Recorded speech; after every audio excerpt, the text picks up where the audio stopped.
तकसीम के बाद जहाँ पे आए कभी वापस जाने का इत्तेफाक हुआ? नहीं हुआ तो नहीं, मगर दिल में ख्वाहिश होती हमें कुछ भी ना दुनिया के इलाके में कहीं भी ना जाना हो, हमें एक वही दिखा दे अपना शहर।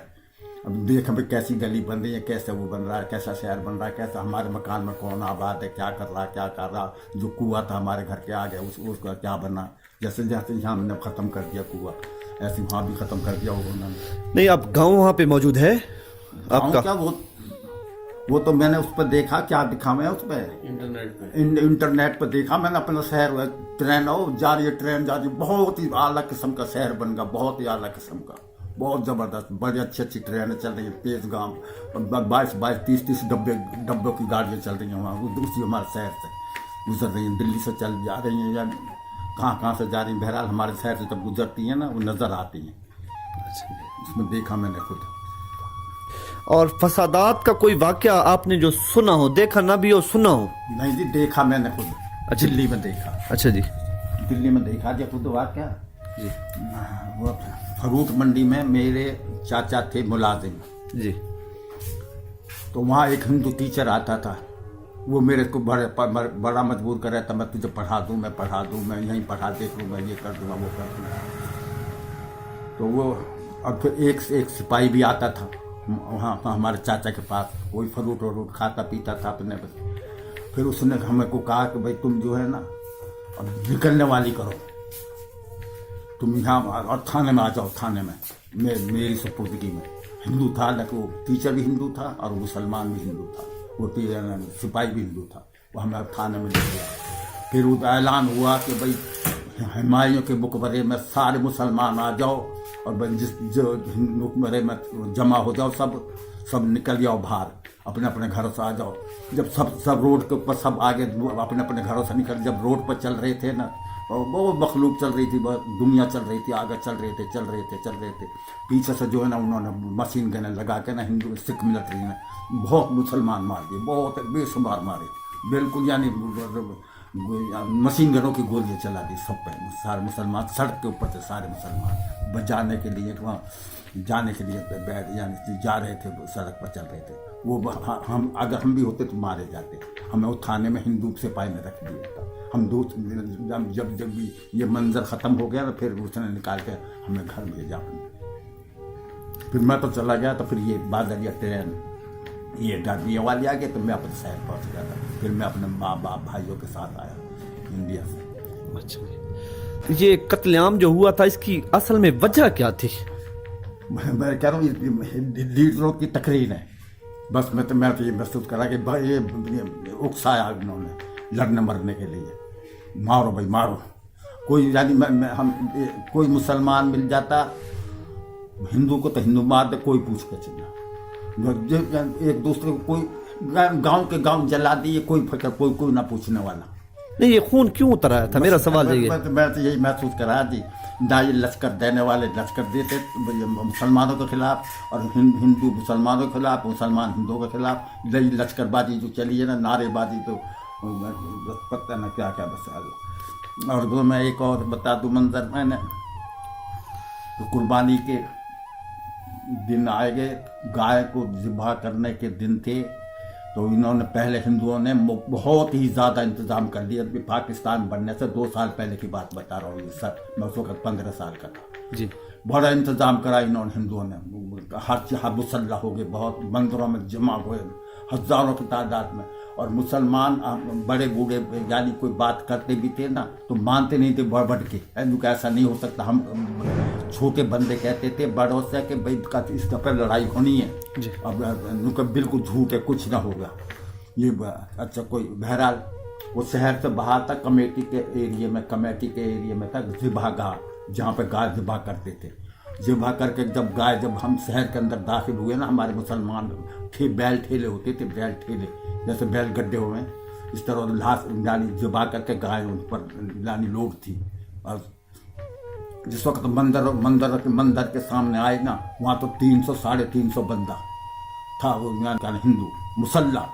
और आगे ठेले यानी 3 या 4 या 5 ठेले थे, आगे पीछे चलते आते थे। जो आगे ठेला था ना, उसके आगे जनाब आगे हिंदू मुसल्ला मुसल्ला हिंदू आ गए तो फिर वो जो है ना उसको वो जो बैल हाँकने वाली वो लकड़ी होती है, बांस की डंडा था जो लकड़ी वाला, उसने बैल के ऊपर से ही छलांग लगाई, उन्होंने नाराए तकबीर कह कर ना जू यानी 300 350 बंदा थे, ये 5-10-12 बंदे सारे जू नारा जो शहर में मार कटाई करी है हिंदुओं ने, हिंदुओं की मुसलमानों जो मारा मार नारा देवा। तो फिर एक दिन मेरे बटके पे एक बंदा हिंदू आया, बड़का बूढ़ा आदमी था, वो कह रहा क्योंकि मियाँ साहब कह के रहते मैं हमारे वालिद को, मियाँ जी मैं हाँ, क्योंकि बड़ा धोखा करा मुसलमानों, क्योंकि वो क्या क्योंकि पता न चल कहाँ के मुसलमान बुला लिए, उनकी नीले चादर थी, बांधे हुए तहमत थे, नीले कपड़े थे, उनके हाथों में उनके तलवार थी, उन्होंने हमें मारा मुसलमान हिंदुओं, नहीं तुम्हारे बस की नाते में, तुम तो क्या चीज़ थी। जब आप वहाँ से घर से निकले तो अपना सामान वगैरह आपने वो संभाला था? सामान का मैंने देखा कि यानी समझो पता न 20 फुट ऊंचा ढेर पड़ा था सामान का, बर्तन तांबे के, पीतल के, बिस्तरे लोगों के पड़े थे, कोई यानी समझो सोचा था बस हमारी जान चली जावे अब जहन में जाए सामान। और छोटी लाइन की गाड़ी थी वो, यानी डब्बे भी छोटे छोटे थे, और ये मंजर था कि फिर भी यानी 5 रुपये फी आदमी लिए उन्होंने, जो हमको सवार करा रहे थे इंतज़ामिया वाले, 5 रुपये फी आदमी। तो यानी समझो सीट के ऊपर कोई आदमी बैठा है ना, वो पेशाब कर रहा है ना, पेशाब वो हमारे मुंह पे पड़ रहा था पेशाब, हम हाथ इतना मजबूर हो गया था कि ऐसा हम हाथ से ऐसे ना कर सकते थे, हाथ से पेशाब को ना रोक सकते थे, यानी एक हाथ इधर दब रहा जी और एक हाथ इधर यानी बिछा हुआ, यानी इतनी यानी मुसीबत इतनी ज़्यादा थी कि हम बस वो तो मंजर अल्लाह ताला ना दिखा। तो वो आप गुड़गांव स्टेशन पहुंचे, वहाँ पे स्पेशल ट्रेन पे बैठे, हाँ। तो फिर आगे क्या हुआ? आगे ट्रेन चल पड़ी और रास्ते में ऐसा हुआ कि एक जगह सरसा था जाना भटंडा था, तो वहाँ हमारी स्पेशल को रोक लिया गया जी, और दिन का टाइम था, यानी सिक्कों के लड़के इतने खूबसूरत, इतने हसीन, गोरे चिट्टे, बहुत ही हसीन लड़के, बहुत बेशुमार, पता नहीं 500 थे या 200 थे या 400 300 थे, हमारी ट्रेन के यानी प्लेटफार्म के बाहर खड़े, और सबके हाथ में तलवारें थी, हमारे काटने के लिए खड़े। अच्छा, तो हमारे साथ जो मिलिट्री थी वो गोरखा मिलिट्री होती थी, गोरखा मिलिट्री, वो गैर जानकार होते, वो ना मुसलमान की हेल्प करे थे ना हिंदू की करे थे। उन्होंने बोला कि भाई बाहर कोई ट्रेन से कोई बाहर ना उतरे, हम जिम्मेदार ना हैं, बाकी हम 24 घंटे जो है ना, तुम अगर जितनी मर्द यानी जितने भी सिख आ जावे, जितने भी कत्ल करने बंदे आ जावे ना, हम तुम्हारे को नहीं कर मारने देंगे, हमारे पास इतना सामान है 24 घंटे का, हम तुम बेफिक्र होकर बस उतर रही हो ना नीचे। तो मेरी भाभी जो थी ना ऐसे झाँक के देख रहे, लेकिन चाटा मारा उसने मिलिट्री वाले ने मुँह पर, बाहर जान करो, हम जिम्मेदारी ना हमारी। यानी फिर वो ड्राइवर नहीं चलाता था गाड़ी, सिक्कों ने मजबूर कर दिया ड्राइवर को, फिर वो मिलिट्री वाला खुद लाया हमारे को चला के वहाँ तक। फिर हमारे से पूछा, जब हम यहाँ पहुँच गए मखलोडगंज। कौन सी जगह? मखलोडगंज, मिंशनाबाद इधर है। अच्छा जी, मिंशनाबाद। हाँ, मखलोडगंज जंक्शन है। अच्छा जी। यहाँ जब हम पहुँचे ना, फिर हमारे से पूछा भाई को तुम्हारा कोई बंदा कोई काटा है या मारा है तो बता दो, हमने स्पेशल रोक रखी है, अब हम भी जितने बंदे तुम्हारे मारे इतने हम भी मार देंगे, अगर सारी स्पेशल कट जाती तो ये हमने स्पेशल रखी हुई है, रोकी हुई है, हमने इसको ज़िबा कर देते। इससे पहले कल भी हमने एक स्पेशल ज़िबा करी है। मुसलमान ये कह रहे थे? हाँ, मुसलमान कह रहे, हम पाकिस्तान में आ गए। अच्छा, वहाँ से जब आप वो कह रहे हैं जहाँ पे आपकी भाभी को थप्पड़ लगा था, वो कौन सा स्टेशन था जी? हाँ, सरसा इंडिया में है ना? अब भी इंडिया में? हाँ, इंडिया। तो सिक्कों का शहर है, सिक्कों का। अच्छा जी। भटंडा ये जो है ना, ये सब ये सिक्कों का शहर है।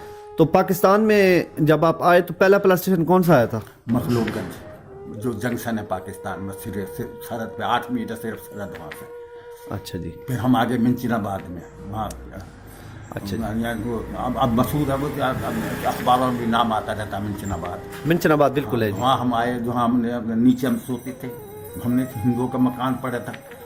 फिर हम वहाँ का जो तहसीलदार था उसने कहा कि भाई ये चाबी है मेरे पास, जो दुकान जो मकान जो भी तुम खोलो सब तुम्हारा, अगर उसमें 20 लाख का सामान है तुम्हारा, 1 लाख का तुम्हारा, जो अपने यहीं बैठ जाओ, कहीं ना जाओ, हमें माने ना लोग, चाबी दे दी उनने, बाजार पड़ा, बाजार में जिस दुकान को तुम खोलो तुम्हारी, दुकान भी तुम्हारी, सामान भी तुम्हारा, जिस मकान को खोलो वो तुम्हारा, जो चार उसमें कितना ही कीमती है।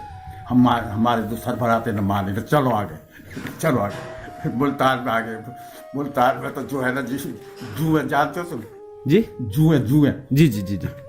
माफी दे, जुए पड़ गई हमारे वो, ऐसे झड़े जैसे रेत में बंदा झड़ जा, रेता झड़ती है ना, इस तरह जुए झड़े, इतनी जुए हो गई हमारे वहाँ से। फिर वहाँ से जा रहे थे हम भावलपुर जी। फिर स्टेशन पे जब आए ना, तो हमारा पता चला कि भाई हामिद अली शाह वहाँ मियाँ वाली पहुँच गए, और कोई बंदा मिल गया हमें, और भाई और भी हैं उसके साथ, यानी कि हमारे चाचा भी थे, वो मियाँ वाली में आ गए। फिर हमने जो है ना बचाए भावलपुर जाने के, फिर मियाँ वाली आ गया। यानी कि जब आप अपने गांव से निकले थे तो आपको पता नहीं था कि पाकिस्तान के किस शहर में जाना है, ये नहीं मालूम था आपको? हाँ जी, मैं अपने खेत पर से आ रहा था, तो जिसको मैं बता रहा हूँ जोहर, इस किनारे पर एक मिलिट्री वाला गाड़ी को धो रहा था, गाड़ी को जी, तो मुसलमान था। तो वो 10 गाड़ी जो मिली हुई थी ना, उनमें से एक वो अपनी गाड़ी को धो रहा था उसमें पानी से उधर। तो मुझे उसने बिठा लिया अपने साथ, क्योंकि बच्चा, मैंने हाँ, क्योंकि पाकिस्तान बन गया, तो पाकिस्तान जा रहे हो ना? हमारे जी हाँ। तो वो मियाँ वाली जिले में ना चाहिए। मेरे बचपन की अब तक याद है, वो मेरा सब कुछ मिलिट्री वाला बोला, कहीं किसी जिले में चले जाइए, मियाँ वाली में ना चाहिए। तो मियाँ वाली में आ गया, किस्मत जो है ना यहीं पे ले आई। तो जब जहाँ पिपला स्टेशन पे उतरे आप, ठीक है, तो आगे क्या माहौल था? हम तो मियाँ वाली आके उतरे थे जी। अच्छा, मियाँ वाली जो है ना, लंबे बाजार में चलते चलते पहली गली आती है, स्टेशन से चलते हैं ना, बाजार में पहली गली में एक मकान था, उस वहाँ यानी कोई भी किसी मकान में भी बढ़ जाओ, वो सब खुले हुए थे। हम एक मकान में बढ़ गए, हम सब सारा कुनबा, हमारा खानदान। फिर वहाँ जो है ना, हमारे चाचा मनसबली नाम था उनका, वो उनको डीसी था बटर। जिस वक्त हम यहाँ आए हैं उस वक्त डीसी बटर था मियाँ वाली में लगा हुआ जी। तो वहाँ भी ज़िले में, हमारे ज़िले गुड़गांव में भी डीसी बटर ही लगा हुआ था। यही डीसी वहाँ था, अंग्रेज था। अंग्रेज जी। तो हमारे दिल्ली में सिंगापुर मलाया से एक यानी बड़ा अफसर फौज का आया मेहमान दिल्ली वैसराय हिंद के पास जी।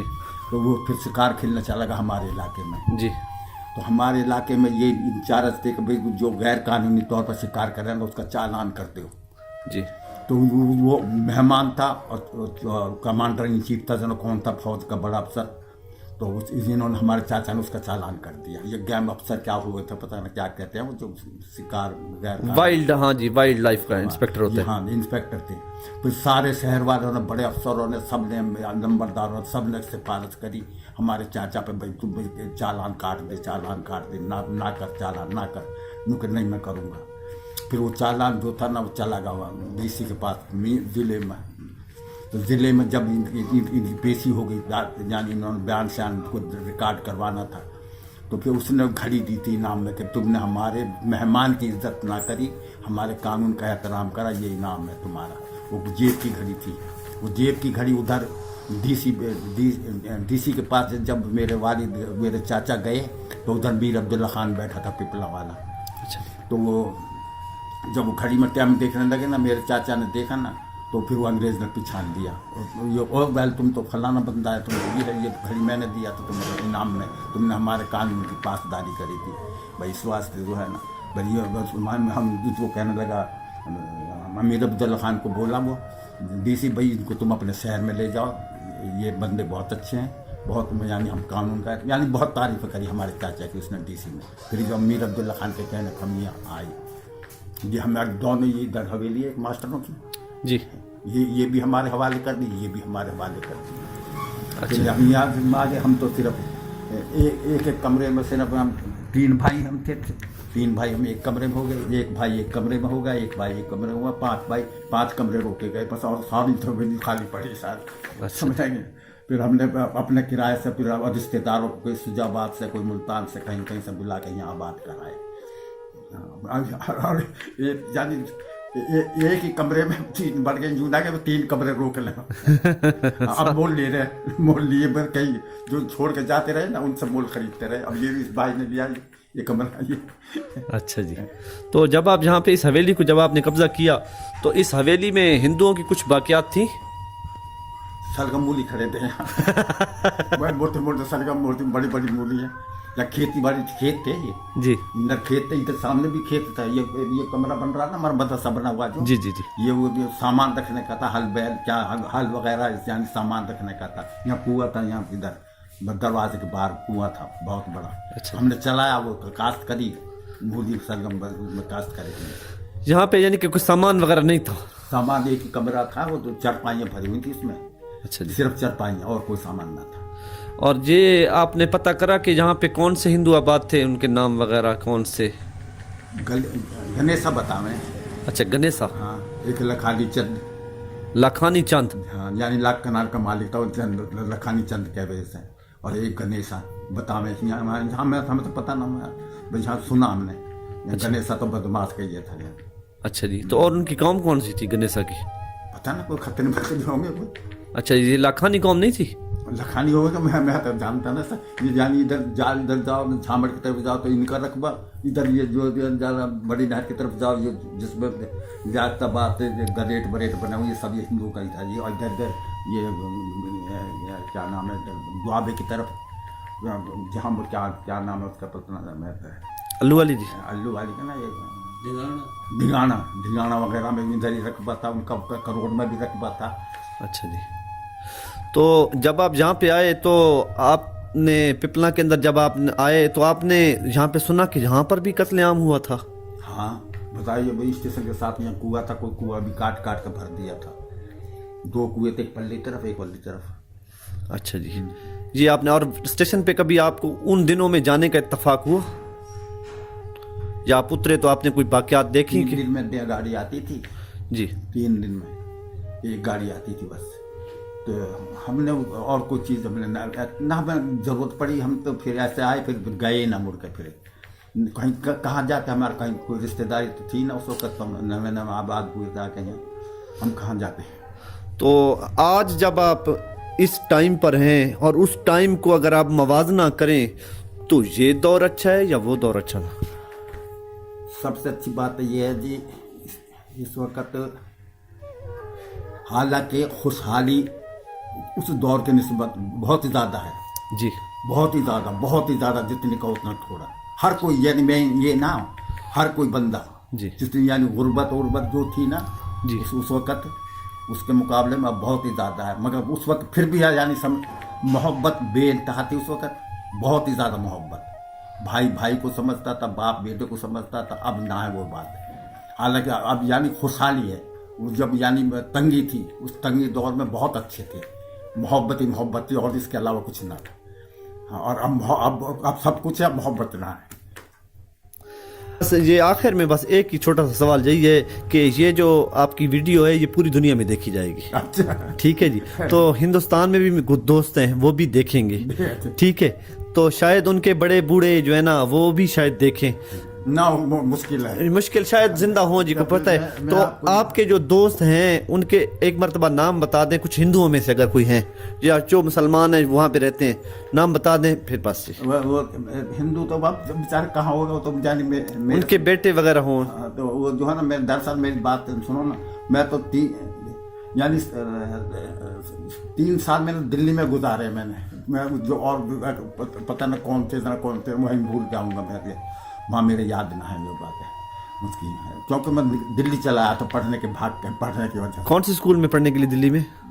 दिल्ली में नहीं पढ़ा, मैं अपने शहर में पढ़ता था। हाँ जी। तो वो क्या नाम है उसकी छुट्टी हुई थी 2 महीने की। हाँ जी, आपने बताया कि छुट्टी में काम नहीं किया था आपने, डर की वजह से भाग गया चाचा के पास। तो और आखिर में कोई पैगाम अगर आप देना चाहें अपने सुनने वालों को? बस सुनने वालों को यही है कि अल्लाह ताला हिदायत देवे कि भाई ये ईमानदार बन जाए बस।